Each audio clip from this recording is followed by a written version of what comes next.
Marissa says to me sometimes, your legs are getting bigger. No, bitch, they ain't getting bigger because I don't train no goddamn legs. You're listening to the glorious House of Gainz podcast. Here's your host, Robert Frank. You're that CrossFit guy that bashes CrossFit. And I'm like, yeah. Like, dude, I love your shit. Can I take a picture? What's going on, everybody? We are back. Glorious House of Gainz podcast. This is episode 100. And I am at the round table of testosterone, which is actually a square because we have a leaf in the middle of the table. To my right, we have an empty seat. To his right, we have the man that steers the ship, the host of This Week in Sports, the Pody. What's up, Ant? And to his right, we have an empty seat. And to his right, we have the butcher, the baker, the donut maker, Joey NPC. What's up, Joe? Another It's still one. gonna be that little fat fuck that wears a t-shirt in the swimming pool. How dare you do that before I even said another one? Joey, excuse my voice, everyone. I'm actually starting to get concerned about my voice. I think I know what happened. Remember when we went to Ohio, and we'll get all into the whole Ohio trip because we haven't talked to the bros and broettes since we've been back. Last week, the coronavirus, unfortunately, canceled the podcast because I really couldn't talk. And Vin, who is a sanitation worker, obviously these days are crazy. So Vinny had to work some overtime. Really don't know what Ray's deal is these days, why he can't be here. But anyway, we had to cancel the podcast just because, and Joey had to work. Joey works in an industry where right now he's pretty busy, right? Yes. I mean, without getting into too much, it's logistics. And as you may know, the coronavirus is causing the whole world to be turned upside down. So logistics right now is how everybody gets their shit. So Yeah, busy, like ungodly busy. it's crazy. But I'm getting messages, I'm getting DMs, we're getting emails that are like, yo, if you guys don't post the fucking episode, especially with all this shit going on, we're gonna blow our brains out. Think about how much time people are spending like on the internet now because there's nothing else to do. There's nothing, and I can relate this to something. I've been keeping an eye lately on your follower account, and it's been up every day since the coronavirus. I'm dead ass serious. Really? Swear I to don't God. even look at that shit anymore. I still do, obviously, but up every day. And it's up every day because no one has anything to do Bro, but sit on their phone or watch television. people are working from home. They're not going out. It's like, dude, it's the end of the world, bro. It's honestly, it's bizarre. I can't think of another time where anything, at least in our, era, that anything has been remotely close to this. 9/11 was kind of eerie for a while. Couple days, yeah, everything was kind of shut down. Well, I don't even think. Well, I Dude, know it was- sports shut down. Yeah. I don't know about businesses Yeah, though. but here's the thing with 9/11. Well, obviously businesses in New York shut down. I mean, stuff was destroyed. But the point is, this is global. So Yeah. that was specific to your New York, geographic yeah. location, whereas this affects everybody. So everybody's freaking the fuck out. Like everyone in the world too, not just like the United Everywhere. States. It's everywhere. And I think, and we'll get into it later, but I think what's interesting to me is it's really separating the men from the boys. And it's almost like I feel like we're back in the caveman days, and we're only on day 4 of this end of the world shit. Yeah.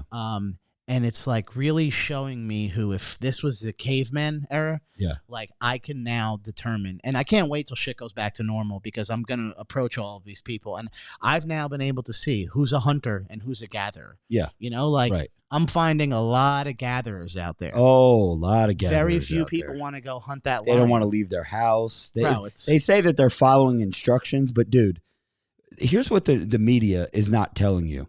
Yes, almost 300,000 people have contracted this flu. We'll call it, right? What did Donald Trump call it? The Chinese virus. 300,000 almost have contracted this. 80 something, almost 90,000 people have already been cured and they're on their way. They're good to go. Like, you act like these they're showing you numbers every day. Like, oh, yesterday it was 250. Now it's 300. Tomorrow it's going to be 400, 500. Okay. Who gives a shit? I mean, The multiplier on it is what's scaring people. The basically the main concern, because you're gonna have a lot of people who might be listening who are like, you guys are the assholes who go out, and even though you might not show any symptoms, you're giving it to people, Spreading it to people, sick. right? Well, here, I got an idea. If you're afraid, or if you're more susceptible to getting this, stay your ass inside and let me go out. Yeah.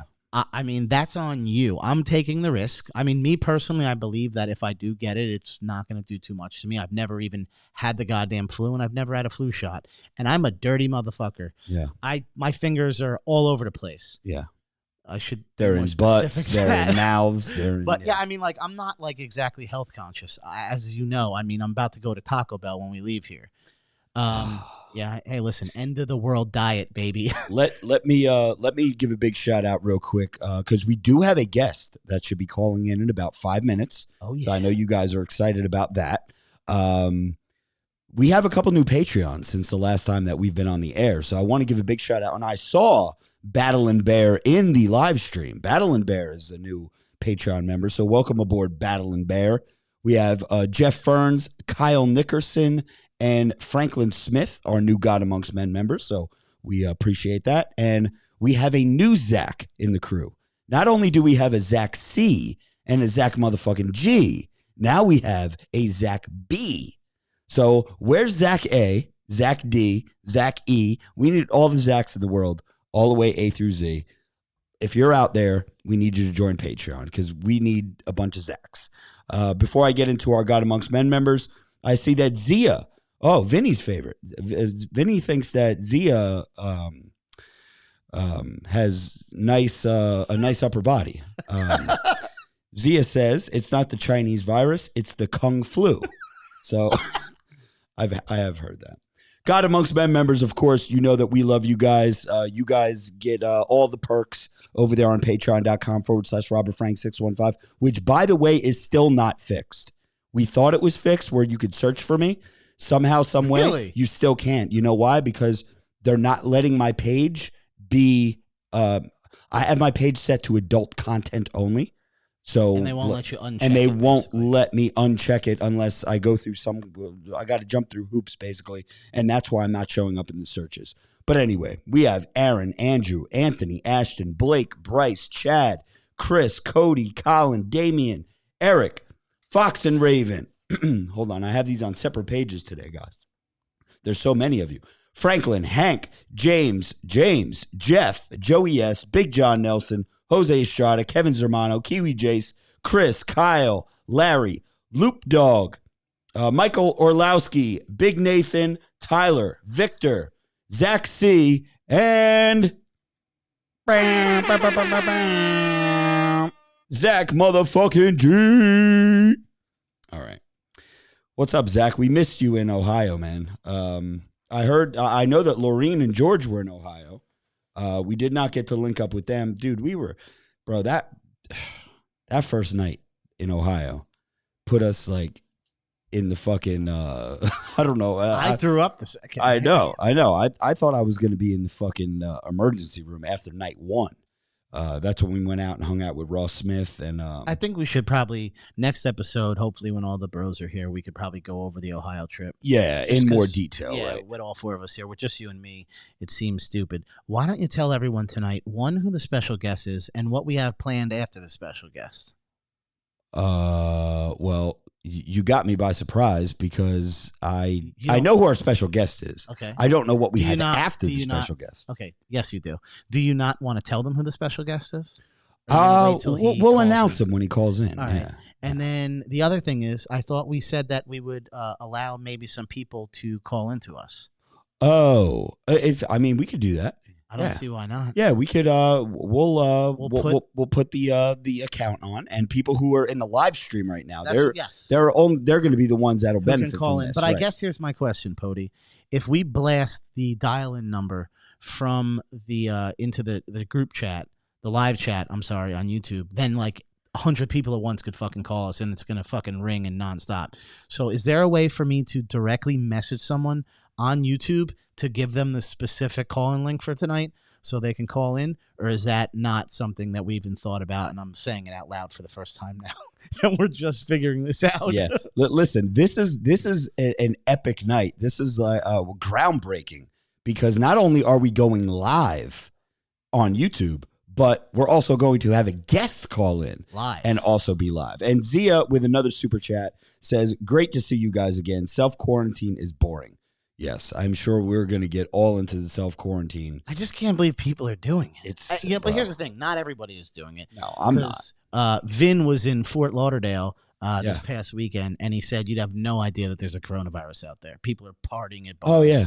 The Florida governor said, "Get off the fucking beach." Yeah. Arnold Schwarzenegger just made a fucking video today, sitting in a fucking jacuzzi, smoking a cigar, saying, "Get off the beach." Yeah, and like I was saying earlier, I feel like if you're worried, stay inside. Yeah. Let me go out. I'm actually supposed to be going to dinner with my wife's family this coming weekend, and I told Ain't her, no dinners no more. but I told her, I said, "Do you really think that's a great idea? Like, I could potentially have it. You're gonna have no idea that I have it, and then if I, I don't know. Could you guys hear that? We'll cut it tomorrow, okay? Oh, do we have a special guest on the line? Guest, are you there? Yo, I am here. Okay, all right. So, ladies and gentlemen, I did not introduce who you were yet. Did you need to say something, sir? Hey, Dad. Oh, hey, how are you? Yeah, you know who that is? Who's that? I'm guessing A that. fat pig.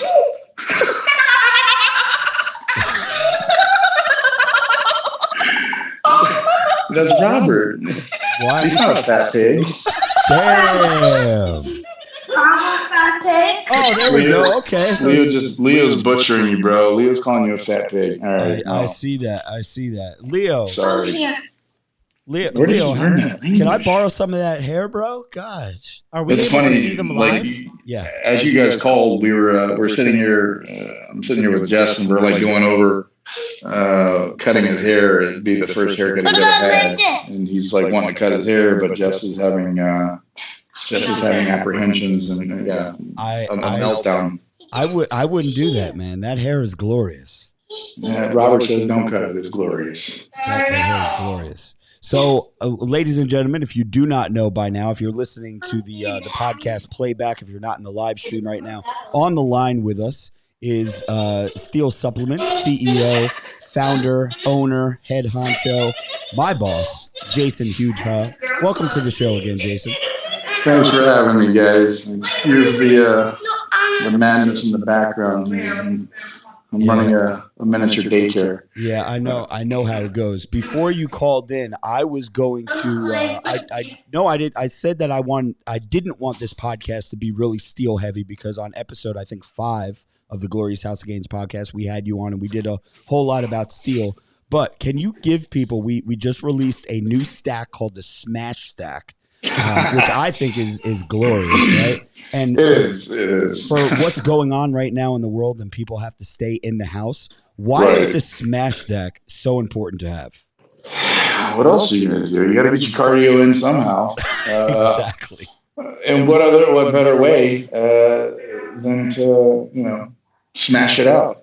Exactly. So Smash Stack is going to consist of NO7, which is the newest product on the line, right? And that is, explain real quickly what the NO7 does for everyone. In short, and you guys can obviously go to the product page and get a more in-depth synopsis on the YouTube description video that I did. It's going to increase vasodilation, blood flow, oxygen, nutrients, and increasing your pump overall in every corner of your body. Okay. And Robert, as you know, and everybody, the reviews are starting to pile in. It's a home run. It's an effective product. It's one cap. It's nothing short of amazing right now. I've gotten nothing but 5-star feedback. And I'm not here to, guys. You know me. I don't need to hype these products. They sell themselves. Right. No, I've gotten the same. Everybody that's taken it. You can, if you got big balls, you can take up to 2, I believe, in one serving. And that is just absolutely ridiculous. And when you combine that with an amped or a pre or a charged with an anabolic, I mean, it's on a different level. And I know people right now, the gyms are closed everywhere and people are doing home workouts and push-ups, but you still need to take your supplements. You still need to, I mean, it's no different. Especially sometimes when you're in a gym environment and you're with other people, you could kind of motivate yourself. But being at home in your living room doing something in front of your TV or wherever you may do it, you are going to need the pre-workout. But the Hard AF, obviously, that everybody knows by now. We've had that out for a little over a year now. People know what the Hard AF does, so we really don't need to go into that. But I have gotten questions. Obviously, we're selling it together. It is safe to take together, right? We could take the NO7 and the Hard AF at the same time. Absolutely. Okay. Absolutely. Perfect. So, Jay, obviously the world has changed over the past since I saw you. I was in Sarasota, I think 3 weeks ago. We were filming, hanging out, doing some really cool things, which people will see in a couple months. But what the fuck is happening in the world right now, bro? Well, I mean, as you guys know, there's a bit of a hysteria, but I think it's not a situation or subject that I think we should take lightly. I understand that there's mixed emotions and mixed understandings as to what we're dealing with, and not to get on my soapbox or anything, but in times where everybody is a bit unhinged at the edge of their seat as to what is going to happen, I would myself and my family and the SEAL team, we have made it a point to be cautious at these times and considerate of each other and our fellow man. And that I think the biggest thing that we can do is be understanding that we are dealing with a bit of a crisis, an economic crisis, a virus. And the most important thing we can do is be considerate of the magnitude of the situation, the lives that are impacted and involved, and the guy standing next to you. I think we just need to do our part with what the CDC has advised and the government is advising, and to respect it. I think we need to be respectful of the situation, because if we're not, we don't know. We have analytical data and a bit of history on what could potentially happen. Yep. And I think it'd be wise that if we could avoid that, that would be the way to go, to minimize long-term impact and damage, not only to us, our health, but also to the economy and the lives that are not only in jeopardy because of the virus, but because of their livelihood and how everybody needs to go about making a living and feeding their families. So I think we need to be very cautious and mindful of each other at a time like this. That is, I think, the most important thing that I could express. No, that I agree with all you said. Now, you're probably one of the smartest people I know. Not putting you over too hard, but you really are, in terms of just the way you break things down and scientifically and this and that. From your vantage point, how long do you see this lasting? I mean, how long are gyms going to be closed? How long are restaurants and bars going to be closed? Is this something that you're going to see things start to pop back open in about 2 or 3 weeks, or are you looking at months? That's a tough question with a trillion variables. With my vantage point and some of the relationships that I have in the industry and around the world, it's tough to say. I don't want to hear that. I want you to say what you're supposed to say is, in 2 weeks, we're going to be able to lift again, and we're going to be able to go to the bars and clubs. Gosh, if it was that easy. Again, I don't want to make light of the situations and the lives that have been impacted here, and the lives that have essentially been lost. I don't think that going back to the gym is a priority, and that's coming from me, and a person that spent their entire life, for the most part in a gym. Right. I never missed a day, whether it was Christmas, my birthday, my loved ones' birthdays. I never missed a meal in over 10 years. I never missed a session. Sick, not sick. And I reflect back on the times that I was sick in training, and it's largely, it was irresponsible of me at the time, but at the time I'm young, I'm stupid, I'm on a mission, hell or high water. Yep. But as I've gotten older, I hope I've matured a bit and understand that the impact and ramifications of being selfish ultimately affect the lives of others. And it's just tough, Robert. In 2 weeks, could we be back in? I don't see it happening. I see the American people, we are a very proud and confident country. Right. And some outside of the country would say maybe ignorant. But I think we're a very proud nation. And I don't want that to get the best of us in terms of taking this situation as serious as possible, and maybe saying, you know what, in 2 weeks, I can't take this anymore. I'd like to go back to the gym, or I can't take this anymore. We can't take this anymore. This is hurting the economy in such a way that we won't have jobs when we come back. We will have to close businesses indefinitely.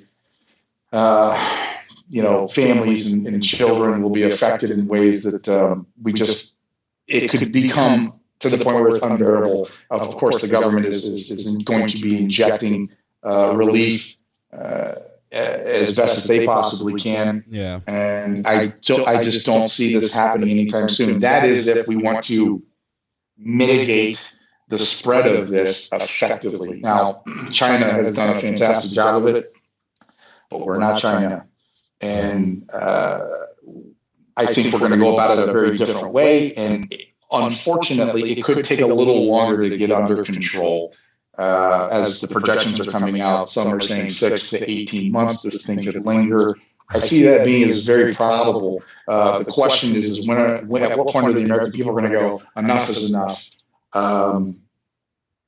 Fuck this. I'm going back to work. I'm going back to open my doors. I'm going back to the gym. I'm living my life. And if I get it, I get it. I don't care.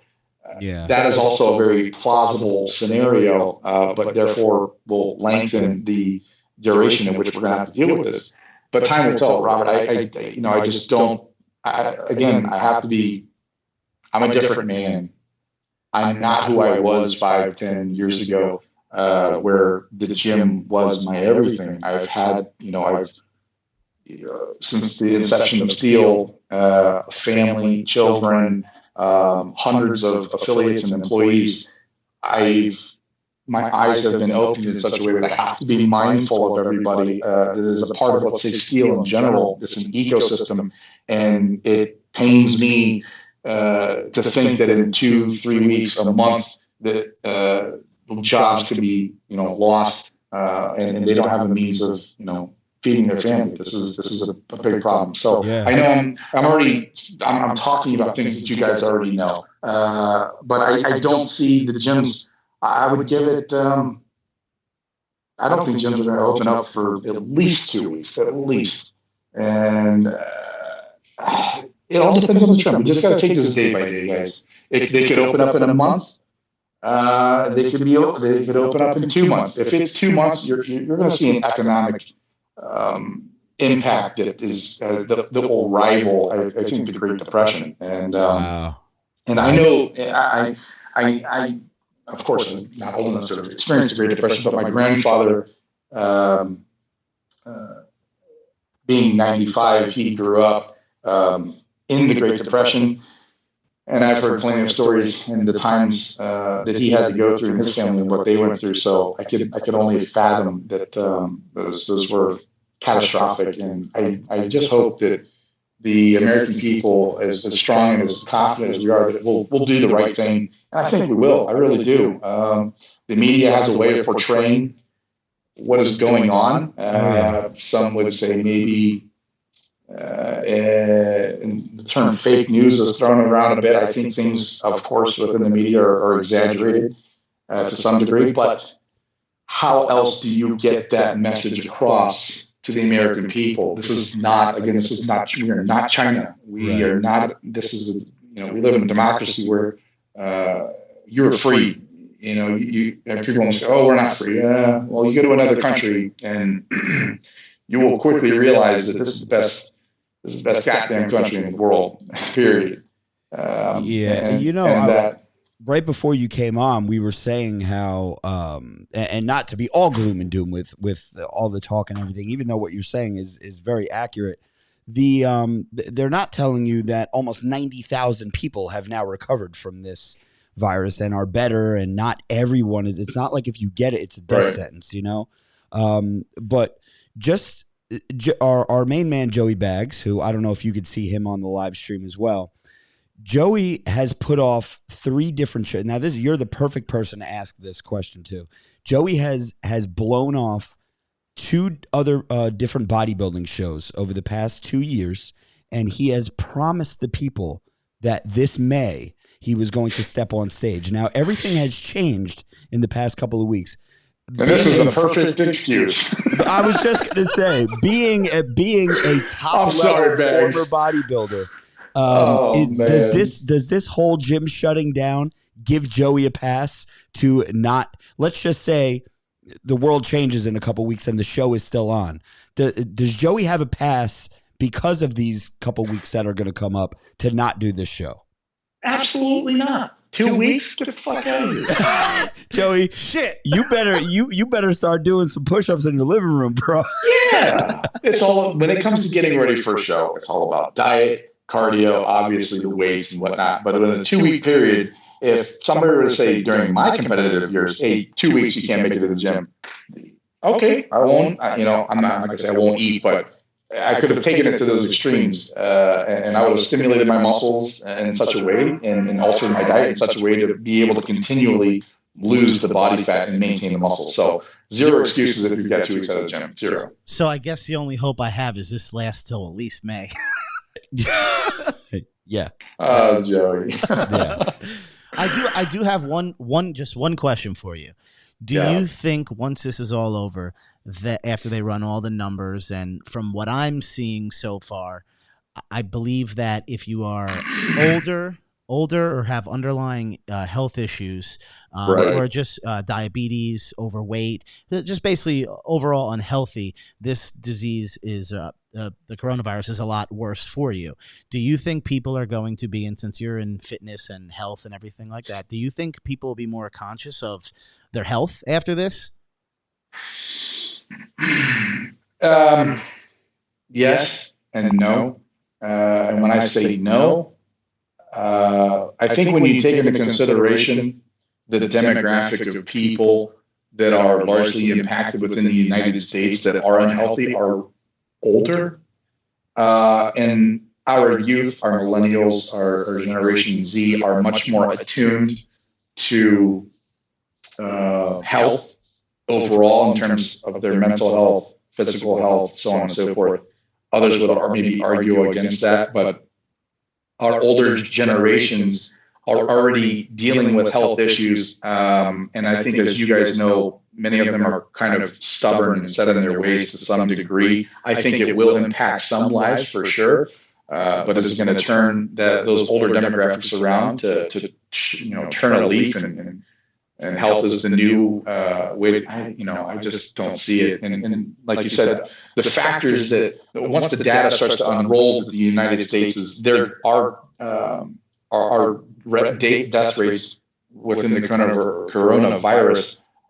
There's a lot of other variables that will come into play within the United States in terms of obesity, diabetes, heart issues, COPD issues, in comparison to, let's say, people in China. When you look at the data in China that's coming out, and by no means do I want to come across as a doctor or a scientist, I'm kind of looking at the data that is coming out and doing my own analysis here.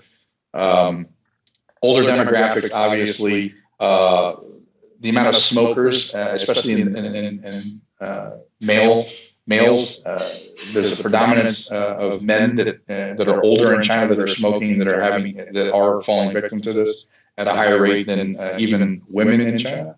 And all the variables here in the United States are very different. There's heart, like I said, heart disease, diabetes, as you guys have mentioned. And those are different variables from China, and there are also very different variables from Italy. And so I think our rates are going to be a little bit different. But how will that change our perception of health and well-being? I don't know. Again, the American people, we're very I don't want to use the term ignorant. I think everybody, to some degree, every culture and every country has a level of ignorance, but we are a very confident country.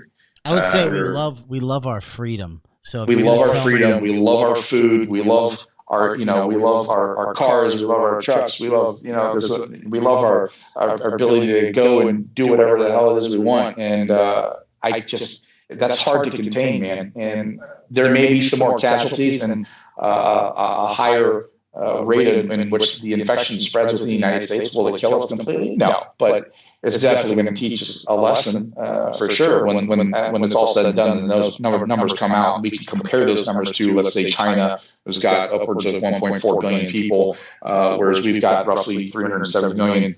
If our stats prove to be higher, then I think scientists and some of the general public are going to go, wow.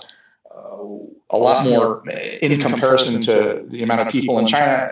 The rate of infection here was exponential, but that is because their government is run very differently, and they take these things incredibly seriously. And when they shut you down, you don't have an option. Here, as you guys know, it's not a free for all, but we have freedoms that you can't take away from us. So the only tactics I think the United States has, and what they are obviously deploying, are to bring out data, but then to kind of exaggerate it. We need to put fear into the American public in order for them to go, oh shit, maybe this is an issue. We need to be mindful of each other, stay home, stay out of the gym, and let's get through this. If it were me, I would just ask everybody, hey, let's just tone it down. Let's go spend time with our families. Let's get this done as fast as humanly possible, so we can get back to the gym in a week, in a couple weeks, 3 weeks, 4 weeks at most. But I just don't see that happening. This is going to be drawn out. What if you don't really like your wife? Then what am I supposed to do? Now I'm fucked. Where's Marissa? She got to come out in the corner. No, she's upstairs. So no, listen, man, this is really some trying times for all of us, man. I mean, right. In regards to the gym, so the biggest DM that the biggest video that people want from me right now is not really a rage video or me screaming or going off on something, but people want to know what my home workout will look like. Like, how are we going to get through? Let's just say it's 2 weeks. Let's say it's a month. How are we going to get through it? So let's just say that this happened 10 years ago when you were at the top of your game, bodybuilding. Yeah. And now, listen, I'm sure even if this happened back then or if it happened right now, people that know people that know people that probably would still be able to get you into a gym, even though gyms are closed down. I've gotten plenty of gym owners that are like, hey, I'll give you the key, this and that, which I may, if this lasts long enough, I may take people up on the offer. But as of right now, I'm trying to do a little bit more cardio-based workout in the house.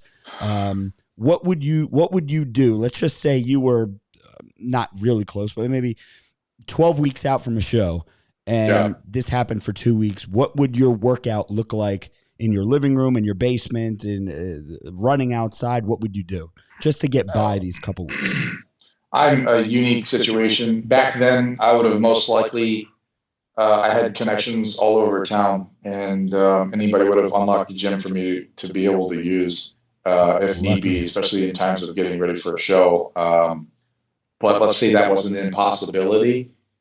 Guys, I mean, I'm like the three-headed. Back then, I was a 300-headed cat in town. Right. I was the only pro bodybuilder in town. I was the biggest thing, and I live in a retirement community. So I had relationships with everybody that owned gyms, and everybody was just, fortunately for me, happy to see me if I wanted to come and train at the gym. And I was you were the Rock of Sarasota. You still are. But whoop de fucking do. What an accomplishment, right? No, so in the event that I was not able, I had one machine in my garage when I lived at my apartment. It was a lat pullover machine, and I think Arnold, I had attested that the pullover, the movement of a pullover, is one of the most fundamental exercises that you could do. And alongside obviously a deadlift and a squat, right? Shoulder press and bench. never heard of that. What's squat? Explain that. What's that all about? No, I'm kidding. Go ahead. Continue. So yeah, I had a lat pullover machine that I kept in my garage, and I could, if I had to do nothing but resort to that, it would have been sufficient to keep me keep a full body pump going, and of course I could have done body weight lunges around the parking lot.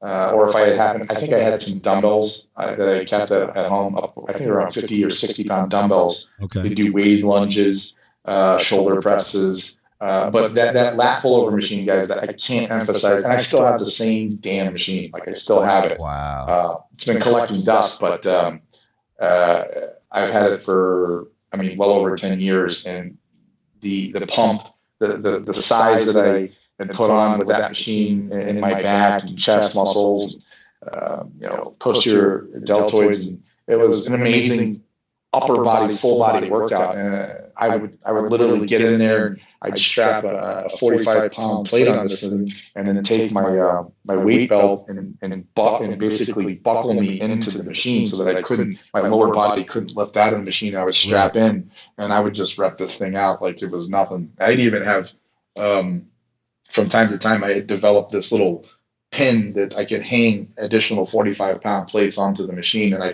I would stack 3 45s in addition to the entire stack. And then at times when that wasn't enough, I would have a check stand on it to add a little bit more weight. Nice. Okay, all right. So if Outside any of you that, out there have a that's pullover me. machine, I'm very resourceful, guys. Like the average person that doesn't have any access to any machines or doesn't have anything at home, just focus on body weight stuff, plyometrics. I mean, there's a million things you can be doing. Lunges, push-ups, pull-ups. These are all things that you can, go to a little playground, there's, a park somewhere, clean the bar, obviously, bring your bottle of Lysol, clean the bar, but pull-ups, there's so many things you can do. You don't need a gym, guys. You just don't. Some of my most favorite workouts were when I threw in some variety. The pumps were different. So just don't, the confines of a gym. I understand we are very, we're very ritualistic. We don't like, as humans, we like to have our what's the word I'm looking for? Our routine. And we don't like to break those routines. But when breaking a routine, you can find that there's so much more room for growth and opportunity. Yeah, no, I agree. The past 2 nights I've been doing little workouts here in the basement. All I have is a pair of 20-pound dumbbells, and I went to Target and I bought this this blue tube resistance band that have handles on it that you could wedge into the door. So I can mimic like a press or a shoulder press or, a row or something like that. But I'm waiting for that motherfucker to snap on me and then, take my eye out. And I don't have health insurance right now because Marissa just started a new job. So I'm without insurance. And so I got the coronavirus looming over my head that I could be in the hospital for and getting my eye taken out by a blue tube. So that's been my workouts.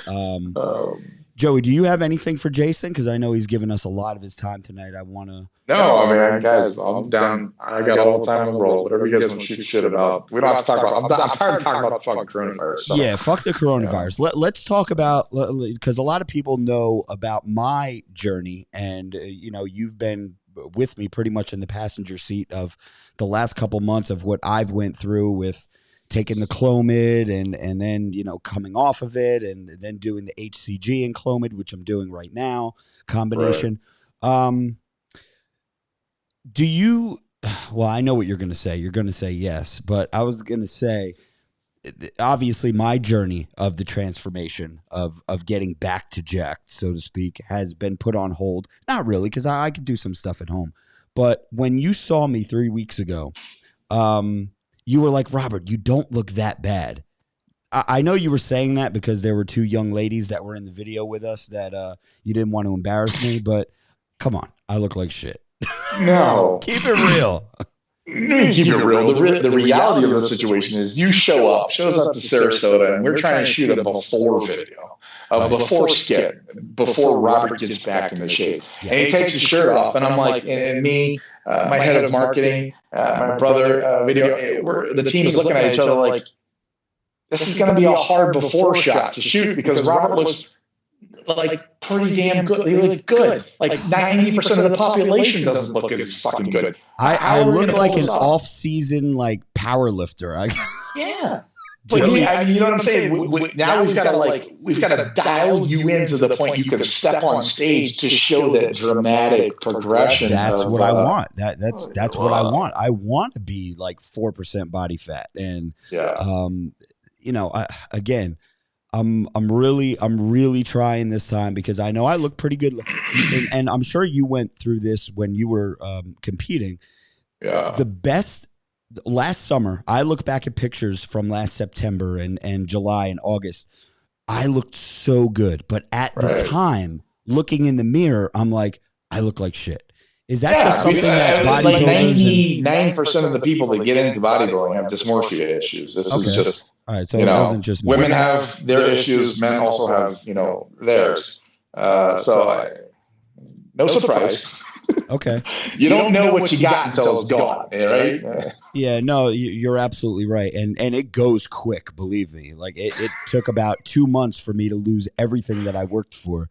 Right. Another one of the big questions that I get all the time is our good friend Dan Bilzerian. He is a big supporter of Steel supplements. He takes a lot of the products. I know when we were out there, I guess it was in September, we were doing the taste test with all the different pre's. Right. And I know he's a big Veg Pro guy. How people are like, how did Dan like find out about Steel? How did your and Dan's relationship start? In short, we met through a friend in the industry, and this was about, I don't know, time is flying, 3 years ago, maybe three years ago. Okay.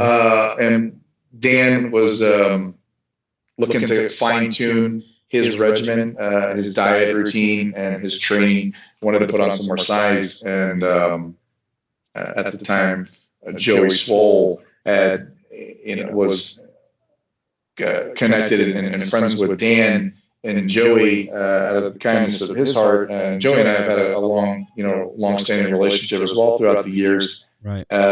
Joey said to Dan, "Hey, if you're looking to really kind of fine-tune things and take it to the next level, there's nobody better to talk to than Jay. Yes, there are other trainers out there and gurus per se, and a lot of them are fantastic. But at least Jay is somebody that has walked it himself." So they can. Joey connected us, and Dan and I, took it from there, and we quickly dove into his regimen and his diet, and taking into consideration his lifestyle as well, and all the and what a lifestyle he has.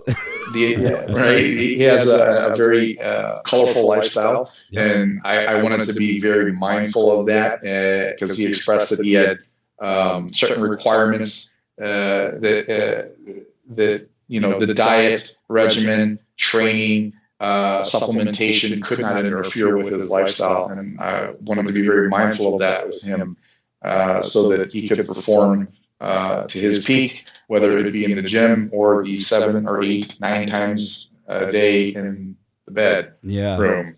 And a lot of people are just like, yeah, right, that's not real. That's bullshit. That's very and on his kitchen counter, I did see about 3 bottles of Hard AF. So yes, Dan uses that as well. And he's been loving the NO7 too. He's just like, Dan is. I can appreciate Dan's in short, his very, I don't want to use he's very real. He's going to just shoot you straight with his If he thoughts. doesn't like something, he's going to tell you Not whether gonna- it's on yeah, he's not camera gonna or not on sugarcoat it. camera. Right, exactly. And so whenever I send out anything for him to try, I always kind of like, I chuckle to myself because I'm going, this could go really well. This could go really bad. Because Dan will do a story that probably a couple million people will see and be like, hey, I just tried this from Steel and it sucks. Like, he would do that. Exactly. But like, you got to appreciate that. But people can appreciate the authenticity that Dan brings forward, and so can I, because that is very much the stance that I took when I was very active on my social media. I want to be as honest as I possibly can with my experiences, so I can appreciate that of Dan. So when I sent out the N07 for him to give a shot, I was pretty confident in the N07 because I had not heard one person say anything but wow. And so far, Dan and I spoke last night. He's been nothing but pretty shocked about his experience with it, and very excited. So yeah, no, it's good. It's really good stuff. One last story that I'll share with everybody, and I think I brought this up on the podcast a couple weeks ago, probably more close to the Halloween episode. I got lucky enough to be invited to Dan's Halloween party this past year, and I asked if I could bring my wife. He was like, "Yeah, no problem." So the plan was for me and Marissa to fly out to LA, and Jason and his wife were going to fly out as well. And we were all, going to go together because for those of you who have never, and a lot of you haven't, but I can't explain what it's like trying to get into one of Dan's parties. There are lines that wrap around the building. There's cops. There's the SWAT team. There's people with machetes and handguns and machine guns. It's like it's crazy. It's a war zone. It really is a war zone. Yeah. And Jason called me about a day before we were supposed to go, and he goes, "Hey Robert, listen, I'm really not feeling well. I think you were battling like a bad cold or a flu or something at that time." Yeah. And I had a fever, so I was like not doing well. Yeah, no, I remember you were sending me pictures of the readings, and it was like 103.5. I was like, Jesus. But Jason then dropped the bomb on me. He's like, listen, I'm going to put you in charge of getting these 4 chicks into the party as well. So now it's me and 5, my wife and 4 smoking hot chicks that are basically naked. Where I was like, well, number one, this is not going to go over well with my wife because she's going to see these girls. And anyway, long story short, I still hate you for that, but it did work out well, and we got in. I'm sorry. Yeah. What a life! I gotta put you in charge of 4 angels. What do you do? Well, I was scared because getting into those parties is hard, even if people know who you are. Dan saw me online, and he was like, Robert, get over here. I still almost had a hard time getting in, and Dan saw me. So anyway, but listen, Jay, we appreciate your time.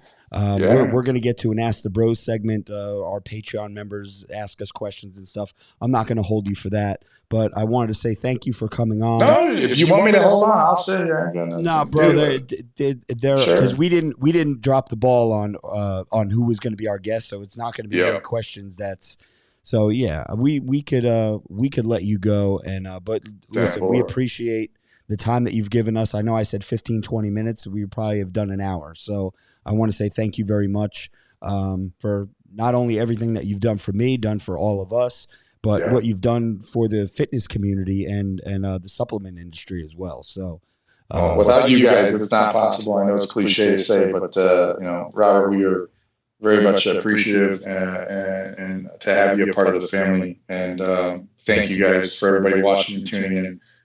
Very much appreciated. All right. Awesome. Thanks a lot, Jay. Thank you guys. Be safe. All right. Bye-bye. Later. All right. So that was our main man, Jason Huge Huh, for those of you who are not listening or not watching the live stream right now on YouTube. I was reading some comments that we were getting some what is it called? Echo and stuff like that. But listen, guys, this is just the game when it comes to having a call-in guest. Well, I will listen to the once this goes live on YouTube. Well, it's streaming right now, but once we end this, I want to just listen back to it, so don't immediately delete it, because I know we don't actually save the live streams of YouTube. Right. Well, I just unlist it, but it'll still be there. I still want to listen. But for those who are listening, which is the majority of people who will be listening on their actual iTunes or SoundCloud podcast platform, they should not have any echo whatsoever. Okay. So I want to play that back, and we'll see how it goes.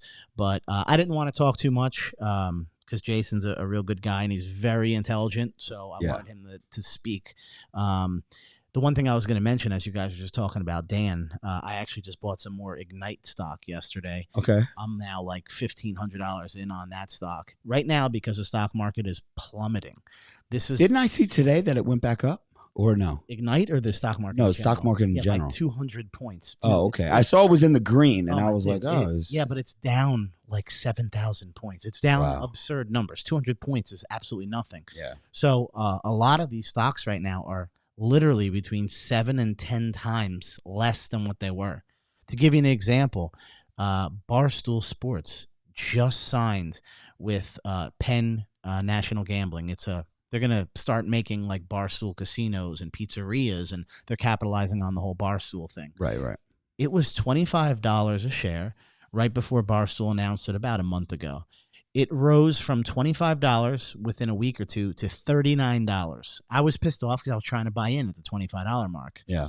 It goes all the way to $39, which in terms of a percentage is huge. Let's just say you put a couple $1,000s in. In a couple of weeks, you make a good amount of money. But I'm long term, so I want to keep it for a while. It goes all the way to $39. The coronavirus happens. Yeah. It starts trickling down from $39. Keeps going down. Now, a week or two in, I'm like, how long is this coronavirus shit going to happen over in China? It starts at 25, goes all the way to 39, drops down to $28. So I'm like, let me get in. I'll buy $500 of it just because I don't know when it's going to stop. That's at $28. Do you know what it was yesterday? What was it? $3. What? So I bought in another 500. Dude, I can't even explain to you what's happening in the stock market. So just to give you an example, if right now, and now keep in mind that was yesterday. Today it's back. It's at like 6 something. It doubled since yesterday. Okay. Right? So now here's the thing. Assume you bought in yesterday at $3. Let's just say you put in $2,000, because right now when the market, you buy when shit dips. You don't buy when you don't chase when things go high. You wait for markets to drop. $3 you get in. When it goes back to what it was just a couple weeks ago, which will happen once the economy recovers and everything goes back to normal and casinos are open, it's going to take a little while, but it'll get back up to that 40 mark. Dude, you know what you're making on your money? 12, 13, 14 times your original money. Yeah. So if you drop $2,000 right now, multiply that by 15, and you'll have $30,000 in a couple years from now. It might not even take that long. The thing is, right now, it's such a sketchy area with the economy and the world in general, like you just said, or gyms opening up. Jason said he doesn't know. No one knows what the fuck's going on. All I can tell you is every time there's a dip in a market, last one was 2008. I remember trying to become a cop at that time, and it was fucking impossible because the whole world came crumbling down in 2008, right? People couldn't get jobs. The stock market crashed. People are jumping off fucking roofs of the fucking skyscrapers because I remember that. And the one before that was 2001 after 9/11.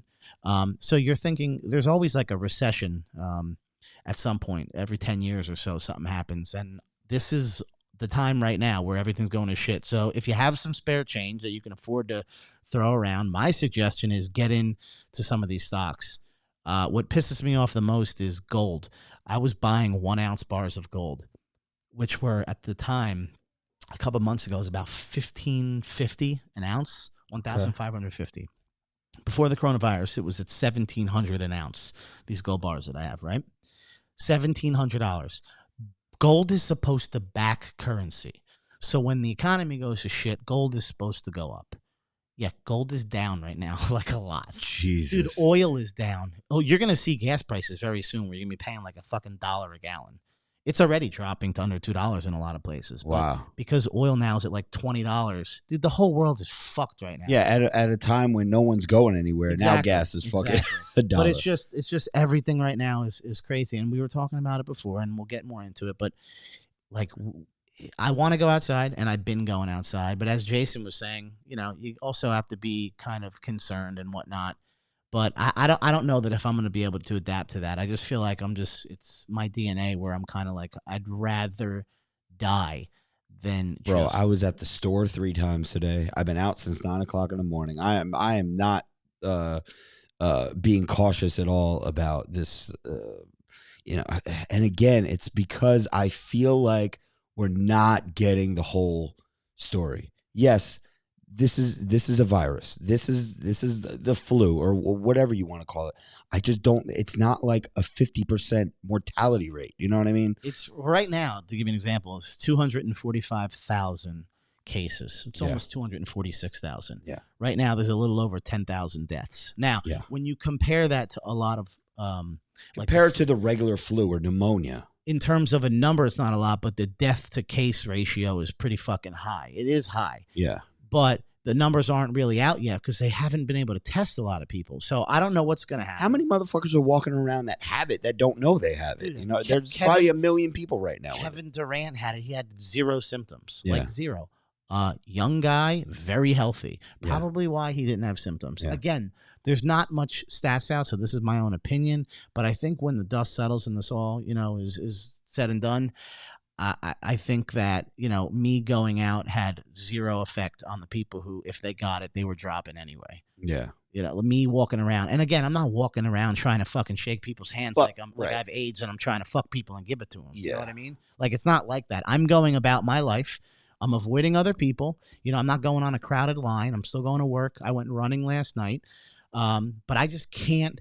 While I was running, and I texted you this earlier, while I was running, I was thinking to myself, there wasn't a soul outside, and I was like, I would rather fucking die right now than be a coward and just not fucking go running and like shut it down and do nothing. And maybe that makes me a bad guy to people who are listening who like, you're a piece of shit spreading this out there. I don't know what to tell you. I can't. If they made it illegal, then I won't do it. Right now, they're using the word discouraged. Right. Yeah. If it's illegal, curfew, 8 o'clock. If it's illegal, I'll abide by the law. But until then, I'm going to keep going about my business. And again, I am not running around trying to find people and cough on them. I'm avoiding people, but I'm still going about my business. Right. No, listen, man. I can't. I just can't stay in the house. I gotta bro. I am so, especially now that all I do is I do social media and I don't have an actual physical place of work to go to. My day was going to do fasted cardio in the morning, going to grab a coffee or grab a coffee first, stop at the post office, drop off some packages, then go to do cardio, come back, have a meal, maybe go to the store, this and that. I'm constantly in and out of the house. I'm like an outside cat. You know what I mean? Like, I need to be out. You keep me inside all day, I'm going to be sitting at the door fucking scratching at it, meowing, wanting to go outside. And I'm only talking about cats because our neighbor's cat thinks that he lives here now. But anyway, we got a couple super chats, and listen, we appreciate. I know you guys left these super chats about an hour ago, but I did want to give you guys your due because you are supporting the channel and supporting the podcast. So Jay says, "I'm beyond pissed. All my gyms are closed. I'm having gym withdrawals. I need my gyms." Yeah, Jay. I think we all feel you. I saw Lorene earlier said that we had a great guest on. Jason is always a good guest, very insightful.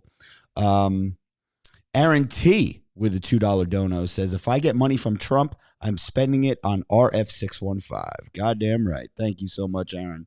Aaron, you could for that $2 donation that you just gave the podcast, you could hop over to Patreon. Actually, you wouldn't even be able to find it, but go to my Instagram.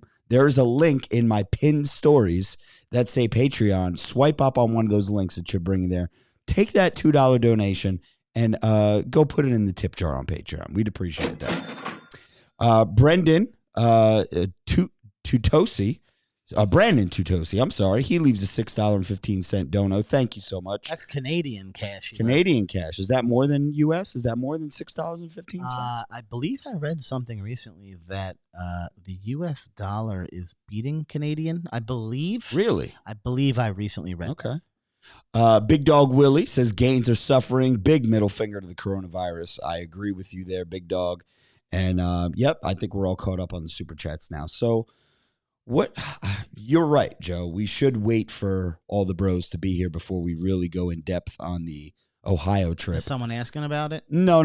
But I'm looking at my sheet right here. Yeah, and I feel like that's something that we should reserve. We'll do a post-Arnold. Right. That'll be next week. I think, here's the thing. I think that right now, because we're only on day 4, a lot of people that are paranoid and worried about going out, by next week they'll be out.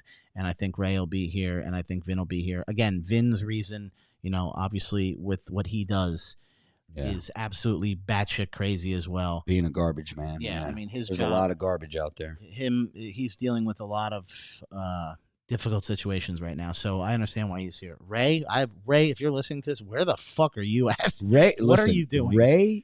Ray thinks that this is the end of the world. He thinks that the aliens are like. He's probably in like a bunker right now. He's somewhere, bro. He's I don't know, but you could always tell Ray is very what's the word I'm looking for?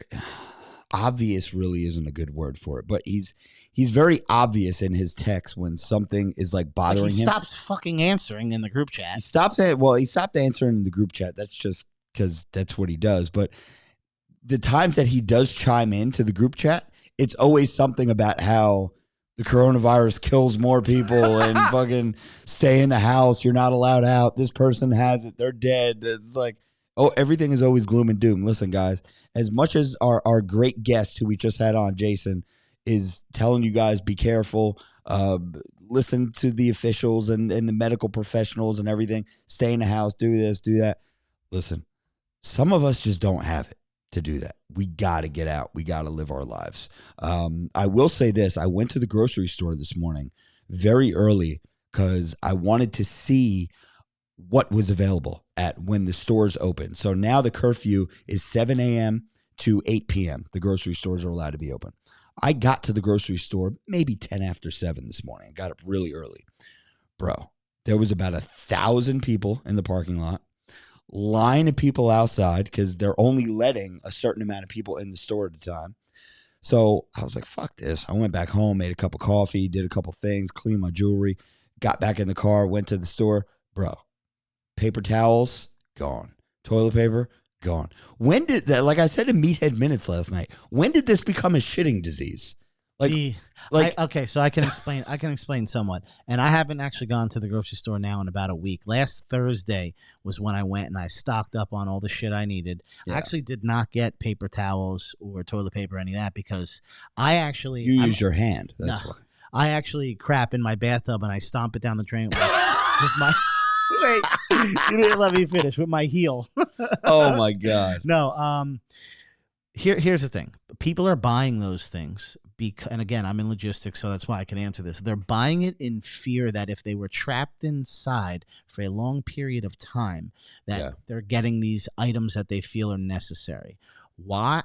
As far as like how the shitting ratio was increased, like when you buy like 30 rolls, I mean, they must truly believe that they're going to be stuck inside for months.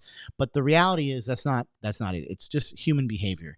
It's like they see one person with a cart full of toilet paper. People are I mean, and they're copycats. To give you an idea, years ago there was, for whatever reason, there was a bunch of club fires. And clubs were like lighting on fire for whatever reason. Yeah. And lots of people in the club were dying. I remember this happening, and there was like 3 clubs in a row where this happened over a short period of time. And every scenario was the same. When the fire was put out, they would find all the dead bodies pushed up against the front door because the fires happens and everyone freaks the fuck out and runs for the front door and they all jam up. They bottleneck. When the reality is there's windows, there's back doors, but everyone, for whatever reason, runs to that one fucking door. And that's just human behavior. So when one dude fucking started buying this toilet paper, a whole bunch of people started doing it. And now people are doing it just because they're like, I need to beat the other people to get the toilet paper first. Yeah. I posted something where I was telling people that right now you're seeing real people, how you behave, which is what I've always said of evolution and Darwin's theory and whatnot, where I believe people are just evolved animals and not all of us are evolved. But at the same time, when you do look at human beings and you watch how they interact with each other, when you strip away like all the rules and everything, people are fucking barbaric. Yeah. Like you're at a grocery store. Keep in mind, you don't want to get the coronavirus, so you quarantine yourself all day long until it comes time to get a whole bunch of bullshit you don't need. Yeah. And you all swarm a grocery store together, give each other the coronavirus. Yeah. So the quarantining for months was just a complete fucking waste of time because you needed a whole bunch of shit that you really did not need. So I just think the behavior of people is it's just fucking unreal. I watched this shit happen. It's just crazy. We have plenty of toilet paper, thank God, because before all this went down, Marissa is like a paper towel and toilet paper hoarder. Like to the point where I would yell at her and be like, why did you just get another 24 pack? We still like back when I was single, I would go to the store and I would buy 4 packs of toilet paper because it would last me for however long. You know, I only shit once a day, and sometimes I would shit at work or whatever. So I'm not a roll of four rolls of toilet paper might last me a month. You know what I mean? In my house, this chick is buying a 48 roll, a fucking 62 roll, a 28 roll, and I'm like, why do we need all this? Now I'm like, shit, thank God you got all that toilet paper. I was saying before, fortunately I didn't get any of those items because if you ever go to like an Italian person's house, they got like, there's a lot of memes going around. Like, I'm Italian, and it's a picture of somebody's basement with like fucking 20,000 soup cans, paper towels. I've been stocking shit my whole life. I literally right now have 30 laundry detergents. I've had this for months. Why? Dude, I see a sale, fucking 12 of them. I get them for like 50 cents a piece. I max out that coupon. They don't go bad. No, dude. Laundry detergent? ShopRite recently had the ShopRite can. Yeah. Dude, I stocked up on cans like you wouldn't believe months ago. So I got fucking, you asked me about my potatoes. I said, dude, I got the potatoes in a can. Yeah. And you're like, are they salted, unsalted? Dude, I bought dozens and dozens. So I'm war ready. You know, I also own a gun. I have 500 rounds of ammunition. So if someone comes in trying to steal your toilet paper, you're blowing his brains I out. could take out 500 people. That's great. But, yeah, you know, I've always been prepared. And listen, people, after this is all over, I hope you're a little bit more aware of the world that you live in and that you know that people are animals. So, like, you need to have all of these things. You should always regularly be stocked up on all these items that you would need. God forbid the world came crashing down. You know, I don't suggest everyone go buy a fucking gun, but if you're one of these people like myself who always wants to feel protected, I have one. Just in case the world does go to shit. And when you're talking about the stimulus check, I found the gun that I'm buying with my stimulus check if I get one. Because right now there's not real it's not actually stating who qualifies for this yet. Okay. They're just basing it on the last time they sent out a stimulus check and what the pay was. What is it? Somebody was telling me today that everyone's getting $1,000 or something. Yes and no. So if you were to base the stimulus check on the previous time they did it, which was, I believe, in 2008 or 2012, I forget, it was based on your salary. So if you were single, it was $75,000 or more. You did not qualify. And if you were a couple, it was $150,000 or more. I don't qualify. So you're fucked. You're not getting one. I ain't getting shit.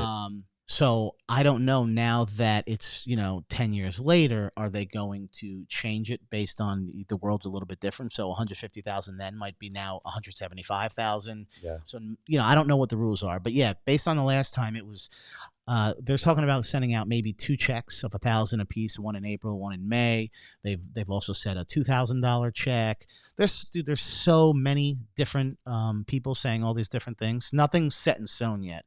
But once it comes out, if I get one, again, because I don't know if I'll qualify, but if I get one, I'm buying this sweet-ass gun that has an American flag fucking painted on it. I saw you sent it in the group it's chat. Beautiful. But to each his own, If you want to be one of these people that go to the grocery store and buy all the toilet paper in the world, be my fucking guest. Just like I'm going to go outside still and do my thing, I'm not stopping anybody. I just suggest the people who are prone to getting sick and the old people that you do your best to stay away from them, and hopefully they're paying attention to this and they're staying inside and whatnot and doing everything they can until the medical system, Medicare and whatnot, until they have all the supplies they need, until they are able to open up more hospitals and be prepared for this. The other thing is this world is so fucked up that we're so ready for war all the time, and we have fucking tanks and this and that and a military of 1 million people, but we've never been prepared for a fucking virus. Like, we didn't have this shit ready to roll out just in case. It just goes to show it's a fucked up world. You almost have to be selfish. Yeah. Because if you're not, you're gonna fucking drop dead. Well, I'll tell you one person who was not selfish. Before I get into the Ask the Bros, do you want to let the people know what gift you got tonight, Joe? I don't know if you're paying attention to me. I am. Okay. The gift I received tonight, you can let the people know. Okay. So I've had this in my apartment for, I don't know, maybe 3-4 weeks now. But Did you know what was in that package? Of course I Oh, did. you fuck. Our good friend, Big Brad Wolf from the Delray Misfits, sent over a package because he knows that Joey is doing this show in a couple months, and he figures that Joey may need some posing trunks. So Big Brad Wolf, do you want to get it? It's on the floor over there. Why don't you get the bag and show the live stream? No one's going to see the live stream after we shut this off. Just tell the people. Listen. Plus, I don't want to touch that fucking bag again. Listen, Joey got Jason Genova's posing trunks. They're in a Ziploc bag, and I don't think they've been washed, but they've definitely been worn. And if you step on stage, Joey, you have to wear them. First of all, knowing that the coronavirus is out there, I just got basically anthrax mailed to me. I'm not touching those. Oh, my God. Brad, thank you. We did get it on video. Patreon, you guys are going to see the actual opening, the unboxing of the posing trunks. So make sure you guys, again, if you guys want to support us on super chats are great. We love you guys for that. But if you guys want to support the podcast on Patreon, go to my Instagram, and as a pinned story, it's one of those like circles that are like in the middle of my main page. There's one that's labeled Patreon. Just go on to any one of those. I'm sure you can swipe up and it will bring you to the link. And we got 5 new members this week, family members, and we're growing. So Ask the Bros is a segment that we do on Patreon where Juicy AF and God Amongst Men members can submit their questions, comments, or concerns. Let's get into it. Robert Walker says, Rob, I just got the NO7. Going to take your suggestion and use it with Hard AF. No gym fucking sucks. Thank you for what you guys do. So, Robert, thank you for that comment. Yes, the NO7 and the Hard AF is the smash stack. So you could take one or more people to Pound Town, Robert. Battle Bear, one of our newest Patreon members, says, hey, Rob, I'm happy to be a part of the Patreon family as I catch up on all the podcasts. I'm a younger, newer lifter and have been taking steel supplements for a while. However, I did not realize that the andros can mess with someone's health later in life. I already bought a bottle of one andro and the post cycle. However, you mentioned before that people shouldn't take that kind of stuff when they're young. I'm only 20 and do want kids in the future. Do you think I should risk it or try to eBay off the andro and PCT? I need some advice. 18 and younger, I would say stay away from it. Battle and Bear, one cycle of one andro is not going to kill you, especially if you do follow the PCT and you take the Alpha AF post cycle. What you're going to expect from one andro by itself is probably, if you're eating right, sleeping right, and training right, and I know right now with the gyms being closed, the training, you may want to hold off on something like that. I would until the gyms open back up. But you'll probably expect anywhere from 10 to 15 pounds of lean, hard gains, just because that's what Ray worldwide experienced. And he was a lot older than you. When you're younger, you kind of soak things up a little bit more. And I know for a fact that Ray was not eating as well as he should, or resting as well as he should, or training as hard as he could. And I think he gained anywhere. It was 10 to 15 pounds in the 6 weeks. So Battle and Bear, I think you're good, especially since you're 20. Rob, there's a super chat from Zia that says, I just wanted to say that Joey looks like a BBW. Ooh. That's fucked up. God damn. I truly hope this picture of Zia is not Zia. Because the picture is an attractive female. Right. And with huge boobs. Yes. I mean, definitely my type. I just hope it is a guy who's just being a troll. Because if that is her saying that, yeah, I feel like you never want to get called the BBW by a chick with a great rack. Eric Papadoc 43 Perez says, what's the best jailhouse exercise to stay jacked and juicy? I'm thinking push-up variations, regular, diamond, decline. Any thoughts? Yes, push-ups definitely. Obviously, that's gonna hit the chest, shoulders, triceps, core. But diamonds are gonna hit more. Focus on the triceps. I would do some dips, maybe off a chair or something like that. Eric, tomorrow, I know I promised it was going to be today, but tomorrow I am going to go on Patreon into my routine of what I've been doing over the past couple of days and what I will be doing for the foreseeable future. So make sure you check out that video. That will answer all your questions for the in-home jailhouse workouts. Paul Young says, hey, just wanted to say what's up. Hope you guys are keeping safe. Got word today. If gyms close, I got a private gym to lift at. Gainz train, trucks on. So you are lucky, Paul. I'm jealous. I was going to say, there's definitely places in the United States right now that are not like living like we are currently. Right. It's just because we're in the tri-state area. We're next to New York, which has the most coronavirus cases.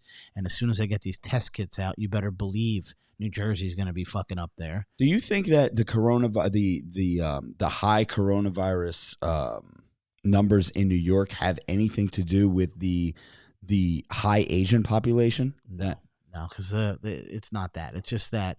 You figure people are going back and forth, and maybe someone brought it over. Well, someone brought it over, but it wouldn't be so much that they had to be Asian because it came from China. What I'm saying, I'm talking about people coming from China. What most likely happened was it's coming in. I mean, that airport, JFK, LaGuardia. Oh yeah, I forgot about that. That's international airports. Like those are major hubs coming into this country. So anyone who came in originally would have spread it to fucking everybody. And plus the population, the density of how we are, dude, we're on top of each other. Yeah. You can go out right now. I've flown into Arkansas many times. You get there, there's fucking cows on the runway, dude. There's you ain't talking to anybody. You get out of the airport, it's like one terminal. There's a lot of airports like that. There's really cows on the runway? Right off the side of the runway, there's cows. It's so funny. It's serious. But so yeah, it's where we live. That's the problem. Paul also says, also started the podcast over from the beginning in preparation for lockdown. Did anything ever come of the guy who pretty much DM'd his suicide note in episode 3? Was there any follow-up?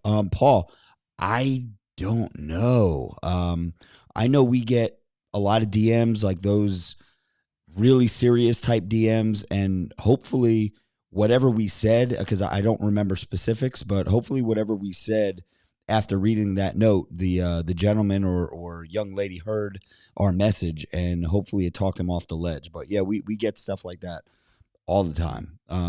But also someone in the group chat. I keep saying group chat, live chat. His name is Pete. Okay, Pete, you just said got here late. Can you leave this one up so I can watch? We never leave the live streams up, but literally for free, you can go on any platform, SoundCloud, iTunes, iHeartRadio, you name it, we're on there. This podcast goes up, the audio will be up, just like every podcast. So while we don't leave the video up, you can listen on any of those. Yeah, I won't really get into the reasons why we pulled the live streams down, but what I have been trying to do is I have been trying to make at least little teasers, 2 or 3 minutes or whatever, depending on the conversation, how it goes, and putting them on Instagram and leaving them up on YouTube and Patreon and stuff like that, just so people know that we do a live stream. But you got to remember, the people that are subscribed to the YouTube channel are there because they want to see rage videos, and they don't give a fuck about this Robert Frank. So there's a lot of editing and whatnot that's involved with video, whereas this is just kind of free. Yeah, we're able to upload it and be done. And also, Frank, the videographer, is in the Big Frank, what's up, brother? Frank Dolan, what's up? Yeah, Big Frank. It doesn't look like we're gonna be seeing Frank this month with the fucking gyms fucking closed. Unless he's got a fucking zoom lens that goes a couple miles. He'll be sitting at home. You don't get the joke there. He can't be 6 feet from us. So he'd have to be videoing us from 3 miles away. That is true. Shit, I'll have Frank come over here and film one of my home workouts. Me and him down here. We'll stay 6 feet apart. Merrill Coleman says, "Greetings, gents. Just want you all to stay safe. My question was about the in-house workouts. I see Eric just asked. Anyway, stay juicy. Merrill, stay tuned tomorrow. I will have something posted up on Patreon. Storm Shadow, Joey Bags, where's your bag of donuts and Trent? So where is it? Oh, I got donuts. I just do not have Trent. That was from Storm Shadow. Rob Redmond says, well, bros, these are dark times. All the gym lights are out. My question is for Joey. Did you really have to start a plague to avoid going on stage and getting pepper sprayed? I mean, come on. It can't hurt that bad. So Rob is saying that you were the one that started the coronavirus. Dude, you know. You didn't want to do the show. There's a lot of conspiracy theories out there, and that is not one that I've heard, but we can add it to the list. Okay. I mean, do you, Rob, have any like thoughts on this? Like, do you think it was a natural thing? Do you think I think some created motherfucker ate a bat, and now the gyms are closed because some motherfucker that lives 7,000 miles away from central New Jersey decided that he wanted to eat a bat sandwich. Now I can't go to the fucking gym. No, I really, the more information and the more shit that's getting out there, of course, this somehow wasn't supposed to get out and got out. This is something that was created in a fucking lab. I saw one today where it said that it was basically saying that, and you almost wonder, because here's the thing, and again, I don't necessarily believe this theory. I don't know what to fucking believe. I don't have enough information, so I really don't believe shit. Yeah. But one thing I did see, and social media, you see everything nowadays. This guy was saying that he believes that China started this, right? Yeah. And they wanted to basically get it all over the world because recently we signed a trade agreement with them, which would kind of like help us a lot, where we wouldn't not necessarily owe China so much money, but we'd be more equal to them with this trade agreement that Trump was signed with them. Right. And that their way of kind of evening the playing field was, if the economy crashes everywhere, they'll then buy up all the cheap stock, and they'll just with the economy crashing helps them. Eventually we'll run out of supplies that we'll then need from China. So basically this trade agreement will kind of be like a wash, and they'll be back to being the superpower. Because the other theory he was saying was China seems to have this under control now. No one else does. They're not telling anyone how to get it under control. So you have all these crazy theories. Do you think it had anything to do with the amount of trolling that Trump does to China? Dude. And I think their dude was just like, fuck this dude, man. I'm releasing the beast. Nah, because to those people, everything, when you're that high up, I mean, these people play God, basically. Your presidents and the leaders of the world.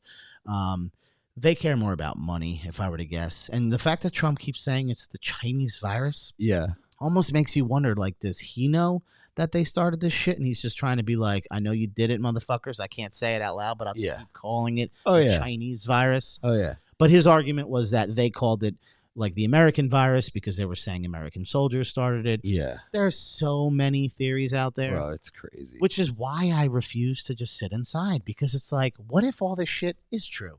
What if who the fuck knows how it really started? And here I am acting like an asshole sitting inside. The one person that I give a lot of credit to, and he doesn't get as much credit as he deserves, is Pence.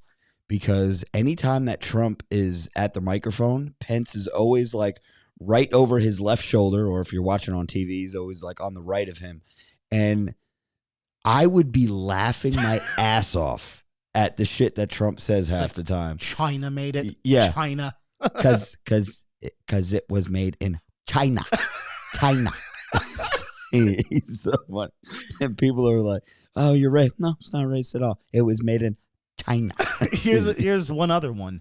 2015, Bill Gates came out with a TED Talk where he spoke about the next big thing that actually is going to kill a lot of people is not a war, but it's a virus. Yeah. And, he was just using all these examples, and everything that he said is a reality now. So some people are trying to say, oh, maybe Bill Gates fucking did this. I don't believe that so much. I think just Bill Gates is ahead of his time, obviously, considering he owns Microsoft, and people like him are they changed the world. I think that just at the time he knew that he could capitalize on it by people using the cell phones and whatnot. He also is donates tons of money, so I don't really think Bill Gates is just a smart guy, and 5 years ago spoke about we could utilize cell phones, and just we need to be prepared for a virus. So let's like stock up on the masks and stock up on all the shit that we now don't have. Yeah. And just a better communication system like we do for when we go to war. We're like, we could drop everything and go to war tomorrow. We're ready. We got our shit. We got a military. We got the supplies. We got the communication down. Yep. But we don't have nothing for a virus. But going forward, you better bet your ass we're going to. Oh, yeah. Now that this shit happened. So speaking of predictions and what's that word that I'm looking for? When you predict the future, a forecast? Not a forecast. Why am I drawing a blank? This fucking. I mean, predict the future. There's really not other words for. Yeah, predict no, the future. it's prophecy. Okay. That's the word I'm looking for. There was a book. I know it's been all over the internet, and I actually snuck it into the Meathead Minutes last night. And this wasn't Photoshop? This is not Photoshop. This is from the book End of Days by Sylvia Brown, who I believe is like, I want to say she's like a psychic medium or something. She's like she's just a fucking psychic. She can see the future. But she says in the book, it says, in around 2020, a severe pneumonia-like illness will spread throughout the globe, attacking the lungs and bronchial tubes and resisting all known treatments. Almost more baffling than the illness itself is the fact that it will suddenly vanish as quickly as it arrived, an attack again in 10 years later, and then disappear completely. So we're going to get this in 2030 We're going to get this again in 2030. Well, you do know that they already pumped out a vaccine, and they're testing it on people. They started that this week. China's already got it under control. Okay. So it seems almost like in certain areas it is disappearing as quickly as it arrived. Yeah. I don't know much about that book or anything you're talking about, but you know throughout the years there's always been Nostradamus. No, remember back in the day before the internet, everyone used to talk when we were in school. They'd say Nostradamus, the Farmer's Almanac, the this and that. Yeah. You know, this is before the internet. People always used to say this shit when we were kids. Yep. So there's always going to be some kind of prophecy type of scenario. Again, when you have 8 billion people on Earth right now, and I don't know how many people have been on this planet throughout the course of history, but somebody's going to be able to guess some sort of shit by just throwing something out there, and it'll stick. Throwing it at the wall and seeing what happens. Yeah. We got 3 more Ask the Bros, and then we could put a bow on this bad And there's boy. also a super chat. Okay. Get to the super chat first. Who's it from? Super chat is from Rob Base 555. Yo, guys, thanks for the podcast. Much needed. FYI, got 100 pound worth of weights with a bar at Walmart for $39. Nice. The vinyl, but do the trick. Stay juicy, my friends. Yeah, no, I listen. I was about to buy a $300 treadmill from Walmart. It was like a Gold's Gym treadmill that you had to put together. And I went online and I looked at the reviews, and it has like less than 1-star reviews. Like, it's like, this thing's a piece of shit. Like, it doesn't work. The motor broke the first week. So anyway, I did not get that. And real quick, Papa Pump just mentioned that she also predicted a lot of things that did not happen. Oh, of course. Like every person. But as we were saying, with that many people, someone's going to throw shit at a wall. It's going to stick. Exactly. Tyler Vincent says, greetings, Bang Bros. Meathead Minute still slaps, and I can't imagine how much Wendy's Joey Bags of Non-Potential has ordered from Grubhub. Laughing my fucking ass off. Thanks again, bros. Stay healthy. Joey, he called you Joey Bag of Non-Potential. Dude, since the world ended 4 days ago, I have been taking pictures of what I've been calling the end of the world diet. Okay. And I say end of world diet, day 1, day 2. And let me tell you, man, I've been eating absolute garbage. Well, you said you were going to go to Taco Bell drive-thru. I'm leaving today. Tonight I'm going to Taco Bell. I had Chick-fil-A earlier. Dude, they might not be open. They might have closed at 8. They closed now? Well, then I'll find some kind of fast food joint. Wawa's open. Yeah? Yeah, Wawa's. Is Wendy's closing early, do you know? I think every place has to close early. They but really? maybe they're food, so I don't know. Yeah, that's what I'm saying. Food is like, emergency personnel at nighttime. They need to eat. They need to get their Wendy's. Loop Dog says, what's up, bros? I ordered the NO7, got it yesterday. I cut the package open, and 2 of the samples, LOL, gotta try to, wait, I think either I'm reading this wrong or Loop Dog done fucked up here. What's up, bros? I ordered the NO7, got it yesterday. I cut the package open, and 2 or the samples, LOL. I'm not sure what you said there, Loop And Dog. maybe in But two of the NO7 samples. is a good fucking product. He goes, going to try it tonight. Also going to pick up the Mass Stack. Yes, the Mass Stack is great. Are y'all watching the debates? Mad funny. I really haven't been getting into the debates at all, but I'll start watching. I see them all when the memes. when it's Trump versus Biden, because that's what it's turning out. That's what's going to happen. It's gonna Dude, come down to them did you two. see? And I don't know if it's doctored up or whatnot, but there's a video from, you could tell it's like way back in the day, and Biden's just like sitting like in like a press conference, dropping the N bomb like it's nothing. Really, I didn't see Yeah, that. But, there's but Biden is known for almost being like Trump, where he's very like he's a loudmouth. You know, Yeah, he yeah, acts yeah. like he's a tough like New Yorker guy. Yeah. I mean, I believe he's from Delaware. yeah. But either way, him and Trump going head to head, let me tell you, they're gonna break fucking records. Oh, when they- yeah. when they debate each other, Yeah. they're gonna be just screaming at each other. The thing about him, and I liked him when he was with Obama. I like he's like toxic masculinity, you know what I mean? But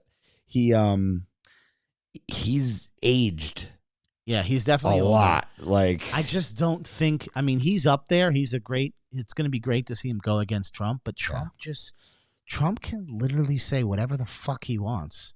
Trump is old. Like Trump is what, 74, Yeah. 72, 74, something like that. But he's still like he's Got like a some bro. swagger. Yeah, he's like Yeah. he's like 35. Yeah. I feel like Biden is like, well, forget about what's the other Dr. Emmett Brown from Back to the Future. What's his name? The other guy, Bernie Sanders. Yeah, He just got smoked by what's his face. dude, Bernie Sanders looks like he's about 1,000 years old. He's- He he's- yells and screams too. Yeah, but he's done now. But the thing is, when he screams, he doesn't say like derogatory things like Trump and Biden do. yeah. Like these two will like fist fight. They actually have talked about fist fighting each other. Oh, So that'd I be mean, when great. this gets to these main debates, I'm telling you right now, they're gonna have Super Bowl fucking numbers. I can't Gonna be wait to great. see it. But yeah, he just smoked the Back to the Future guy. What's his fucking Bernie name? Bernie Sanders. Sanders just got smoked. He's literally almost mathematically out of it. Like there's no way for him to win Oh, at wow. this point. So it's he actually just a couple days ago mentioned that because it was Super Tuesday, whatever the fuck on Yeah. Tuesday. Today's Thursday. He kind of said at Tuesday night they were gonna relook over their approach at the campaign because it's Got almost like there's no shot in hell. But I'm telling you, man, I got popcorn ready to go when Trump goes at this guy. And if Trump digs himself out of the coronavirus, right, and the world goes back to normal, do you honestly, how is he going to lose? I don't give a fuck who wins, Yeah. right? I mean, I didn't even vote the fucking last time, which I was in Mexico, so don't call me a scumbag. I didn't get the opportunity to vote. But if Trump is able to get us out of the coronavirus after what he has done, even though he talks all his shit, I mean, in the last 2 years, the economy has been fucking booming. Oh, yeah. Booming. If he's able to get us out of this, I don't know how you would beat him because he pretty much has everything going for him at that point. And again, you can make your arguments that he's a piece of shit and he says crazy shit and this and that, but you're not going to be able to say anything in terms of like the economy. Yeah. So I don't That's know. what's important. Yeah, so I don't really know what's going to come out of this. We'll see what happens. One more Ask the Bros from our man Brendan. He says, "What's up, bros? I'm absolutely dying without sports." Pody. So yeah, Pody probably is fucking. How are you holding up with no sports, man? He's just Pody shaking his head he's like, been bro. playing video games. Yeah. Well, there's no sports to watch. He goes, haha, but still, at least I'm catching up on watching some shows. I can't believe Brady left New England. Cheers. And I hope Vinny and Ray are doing well. So thank you, Brendan. We appreciate that. What I think is really weird before we end the show, have you watched wrestling lately? No, but there's no one in the crowd. Bro, they're putting on the show and there's no audience. Yeah. And last night, AEW, this is a spoiler for anyone who did not watch last night's episode of All Elite Wrestling. They debuted two former WWE wrestlers. Matt Hardy from the Hardy Boys showed up at the end of the episode. And Luke Harper, who is Brody Lee now. Well, I guess he was Brody Lee. Then WWE changed his name. Now he's back to Brody Lee again. But he debuted. And it's just, I could see if it was a packed house, how the crowd would have popped. They would have fucking lost their shit when they saw first Brody Lee came out in the middle of the show and then at the end of the show, Matt Hardy. And you're doing it. I understand you have to do it, but it was crickets, because there's nobody there. Well, even So it's just people at home like, oh my God. I watched last weekend was a UFC fight. There was nobody in the crowd. I can hear the fucking coach like punch him in the face, Shit. Yeah, you can hear the coaches because there's no one in the crowd. Isn't there a big UFC fight with Ferguson and Khabib coming up? Yeah. And when is that? That's in April. We going to Big Shots?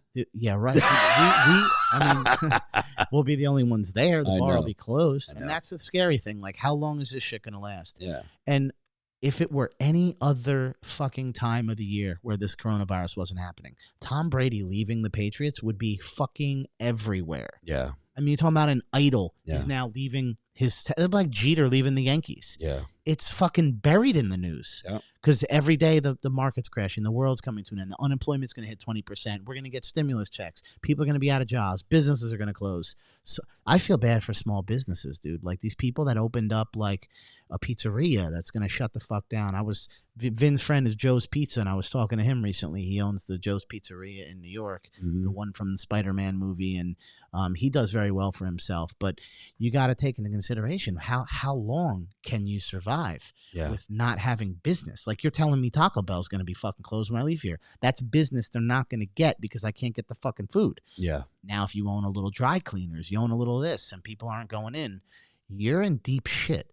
And I feel bad for those people because you can't sustain that for a long period of time. 1 week, okay, 2 weeks maybe, but me knowing math and business and everything, if my business is got no revenue coming in for a whole fucking month, I will never get that back in the course of that year. There's no fucking way. Yeah. Even when people go out again, I'm now out a shitload of money.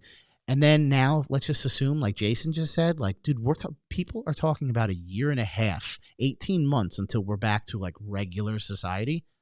Dude, it would be like going outside to fucking Planet of the Apes. Yeah. It'd be just fucking insane. It's scary. So I hope everything goes the way it needs to go. And basically they need supplies, and they need the masks, and they need all these things so that when people do get sick and they go to the hospital, they can just recover like they do to all these other problems that we have.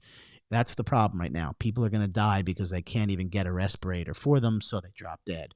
So that's what needs to happen. They need to catch up. Yeah. No, listen, man, you're preaching to the choir, man. We need this shit. And, I'm over here being selfish, and I'm like, oh, the gym's closed and this and that. But there are people out there with much bigger fish to fry. And luckily, I'm technically, I guess, a small business myself. But you're an online business. Yeah, I'm an online business, so I guess it's different. But yeah, still every day orders are fucking flying in. People want their merch, man. People want the steel. So I appreciate it. We got one more super chat. Joe, do you have it? Yeah, John Nelson says, Joe, 1,000%. I agree. I rather die. Yeah. And I'm assuming you're referring to Rob and I saying, we need to go out. But the thing is, Rob and I are fortunately healthy, younger guys. These people that are dropping. Dude, a family in New Jersey just fucking died. Like the whole family died. They had a dinner and they all died. They all got the coronavirus. They were like the parents were in their 70s. Their kids were in their 50s. They're fucking dead. That's not a joke. Yeah, read the fucking paper. Shit. Go online. You'll see it. And I feel bad because you don't know all the other variables. They may all be smokers. You're right. They might all have diabetes. They might be fat. Right. But again, here's the thing. Do you know anybody close to you who's fat, who maybe has diabetes? Do you know anyone who has underlying issues, who's old? All these things? You do. Do you want them to fucking die of the coronavirus? Probably not. I mean, my dad is in that age bracket where they're, concerned about people who are over 60, 70 years old and shit like that. And he's every morning going to get his bagel still. He came over here to film his Meathead Minutes. But he's like, fuck this. I ain't staying in the house. But, and the thing is, and my grandpa just turned 89 today. Shout out to my grandpa. He goes to the gym every fucking day. He's 89. Yeah. And he doesn't give a fuck either. But the thing is, your dad, my grandparents, anyone who's older, at the same time, the people who have that mentality that we do, they also know that they're much more at risk, but they're probably okay with it because what else is going to take them out, Yeah. Like they're living their last days anyway. Yeah. So they don't know what tomorrow brings anyway. So for them to shut down, if they shut down, they could die of something else. So they just want to keep living it up. Right. I'm pissed off because I had a cruise and my cruise just got fucking canceled. It's in of 2 course. weeks. Cruises are like death traps for these fucking viruses and shit. Dude, like 20 people died on like a princess cruise. Again, they were all older people. Yeah. But the cruise lines, everything shut down. It's just kind of, I hope when this Bro, is all all these over, motherfuckers are dying on a cruise, and then like the next wave of people that go on the cruise, like, are there ghosts and stuff? You ever see that movie Ghost Dude, Ship? I'd be It's cool. like, I'd be cool with being a ghost. Podie's got his mouth dropped. Any reason, Podie? what happened, Podie? What- Is what- some what- breaking what's- news or what's- something? Oh no, he's just reading the coronavirus that killed the family. Oh, There's more of them in the hospital right now. Does it say their ages? Yeah, from the critical- family? from that Wow. family. Other than the 4 that died or the 3 that died, does it say their ages? Older or younger? And that's the other thing. All They're all older. older. The other thing is there's like this virus is like a special strand of the coronavirus. Because Yeah. if you've looked on the back of like a Lysol thing or whatever, it says coronavirus on there. That's Wow. another thing that's been going around. People like, we knew about coronavirus. Yeah. Apparently this was like a specific strand. And again, people, we're not scientists or any of this stuff. We're just gossiping just like all of you have been doing. So I don't know. When the numbers come out, will younger people have been affected by it or healthy people? There's not enough data out there yet. But it's just, I hope that when we do tonight's episode 100, a big episode for us, 100 Huge. episodes. Huge. Did you think it'd be about the fucking world is upside down? No, not at all. I thought, well, if Ray kept his promise, we were going to have a porn star on. I with thought it'd be mud like baths and- uplifting. yeah. And here I am, like, I don't even want to look at my 401k right now because I'll fucking throw up. Imagine the people that were trying to retire this month. Yeah. You know, my wife, this is her birthday, and every year in March, she goes, it's my birthday month. I'm like, you'll never forget this fucking No, year you of won't your forget birthday this month. month. The month started out so promising too. Everything was bumping, man, and then all of a sudden it just went to shit. But the year did start off pretty shitty. You had the Kobe Bryant death, who's like Black Jesus, and he fucking died. And I thought, what the fuck? Is there a real God that's around here that fucking nice people like him drop dead? Yeah. And again, don't give me the argument that he fucking sexually harassed people. I don't want to hear that shit. Yeah. But this year hasn't been that great, really. No, not even for me. In the beginning of the year, my February was all fucked. I was on my deathbed. There's also no snow this year, which you got people wondering, like, is global warming? Yeah. Like, are we fucking gonna? Is the world coming to an end? Then we get the fucking coronavirus. I hope when we listen to episode 200, we'll be able to look back at this and say, what a fucking weird time that was. Thank God it wasn't too long. Because if this goes for a long period of time, dude, we're talking about historic type shit's gonna happen. Good news that I'll leave the podcast with this episode. And again, a huge thank you to Jason Hugeha for hopping on.